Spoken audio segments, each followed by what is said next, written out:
السلام عليكم ورحمة الله وبركاته. أعوذ بالله من الشيطان الرجيم. بسم الله الرحمن الرحيم.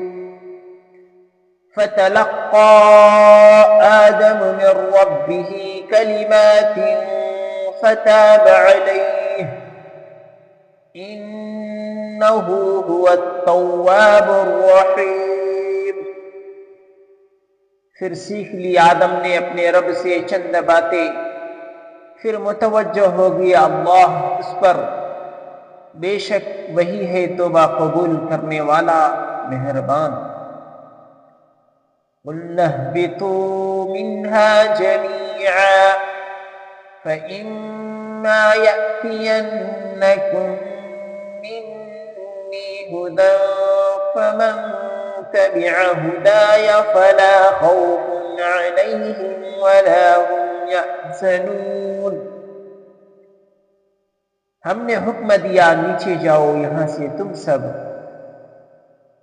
پھر اگر تم کو پہنچے میری طرف سے کوئی ہدایت تو جو چلا میری ہدایت پر نہ خوف ہوگا ان پر اور نہ وہ غمگین ہوں گے.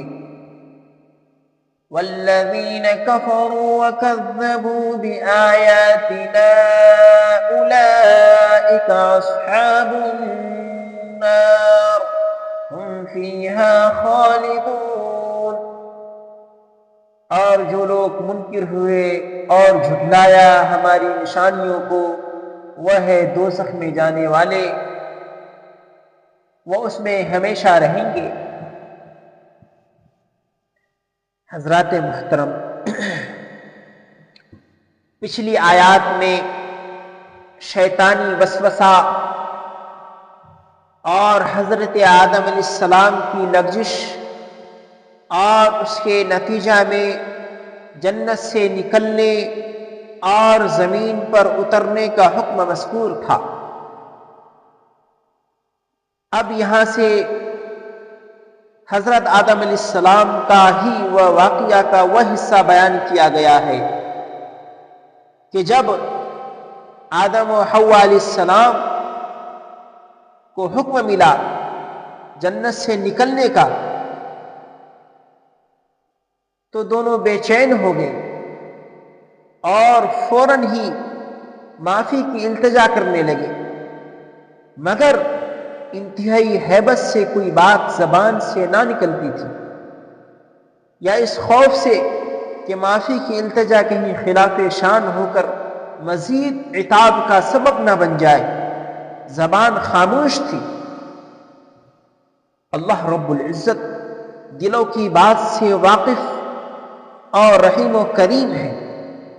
یہ حالت دیکھ کر خود ہی معافی کے لیے کچھ کلمات ان کو سکھا دی.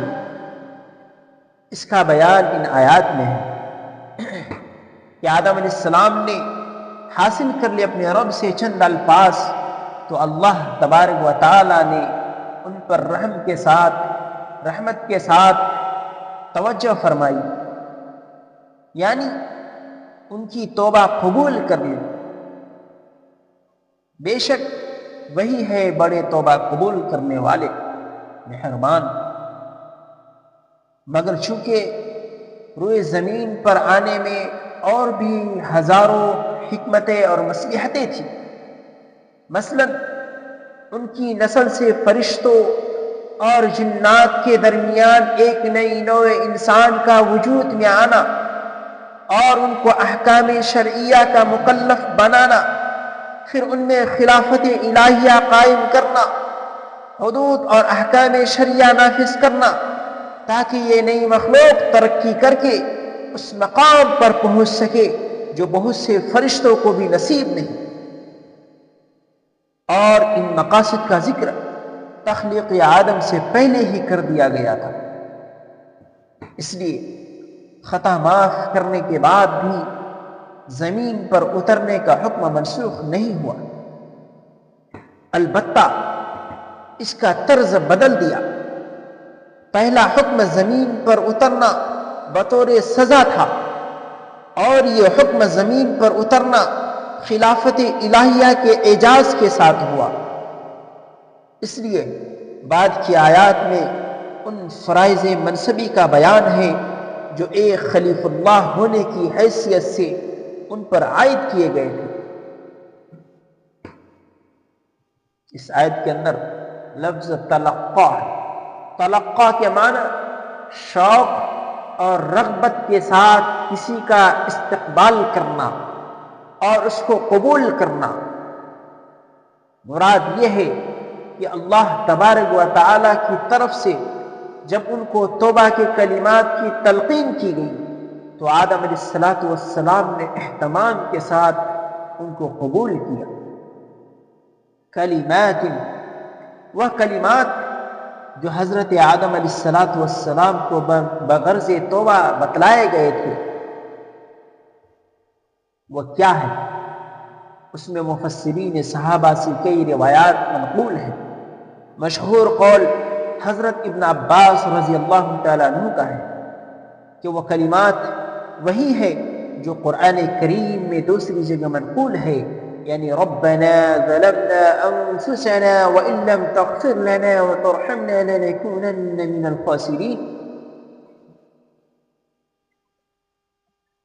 اسی طرح توبہ کے اصل معنی رجوع کرنے کی ہے، اور توبہ کی نسبت جب بندہ کی طرف کی جاتی ہے تو اس کے معنی 3 چیزوں کا مجموعہ ہوتا ہے۔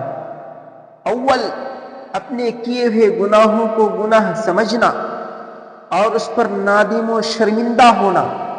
دوسرے، اس گناہ کو بالکل چھوڑ دینا۔ تیسرے، آئندہ کے لیے دوبارہ نہ کرنے کا پختہ عزم و ارادہ کرنا۔ اگر ان 3 چیزوں میں سے ایک کی کمی ہوئی تو وہ توبہ نہیں۔ اس سے معلوم ہوا کہ محض زبان سے اللہ توبہ کے الفاظ بول دینا نجات کے لیے کافی نہیں ہے۔ تاب علیہ، یہاں توبہ کی نسبت اللہ تبارک و تعالی کی طرف ہے۔ اس کے معنی ہے توبہ قبول کرنا۔ اس سے معلوم ہوا کہ جب توبہ کی نسبت اللہ کی طرف ہو تو معنی ہوگا توبہ قبول کرنا، اور جب بندہ کی طرف نسبت ہو تو معنی ہوگا گناہوں پر شرمندہ ہو کر معافی طلب کرنا۔ اس آیت سے معلوم ہوا کہ حقوق اللہ کے کوتاہی میں جب کوئی معافی طلب کرے تو توبہ قبول کرنے اور گناہ معاف کرنے کا اختیار سوائے اللہ تبارک و تعالی کے اور کسی کو نہیں ہے۔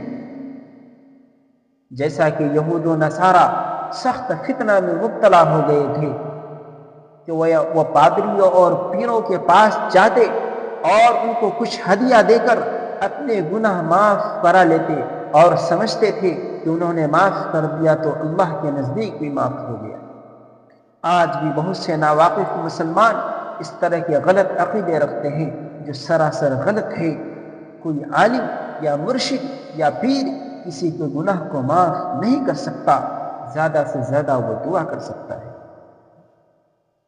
آخری آیت والذین کفروا سے یہ بتلا دیا گیا کہ جو لوگ اللہ تعالیٰ کی بھیجی ہوئی ہدایت کی پیروی نہیں کریں گے اس کا ٹھکانہ ہمیشہ ہمیش کے لیے جہنم ہوگا۔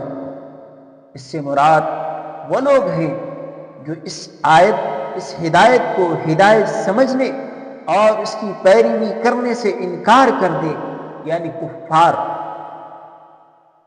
اور مؤمنین جو ہدایت کو ہدایت مانے اور اقرار کرے اگرچہ عملاً گنہگار ہوں، اپنے گناہوں کی سزا بھگتنے کے بعد بالآخر جہنم سے نکال لیے جائیں گے۔ اب انشاءاللہ اگلی آیت کی تفسیر اگلے سبق میں کی جائے گی۔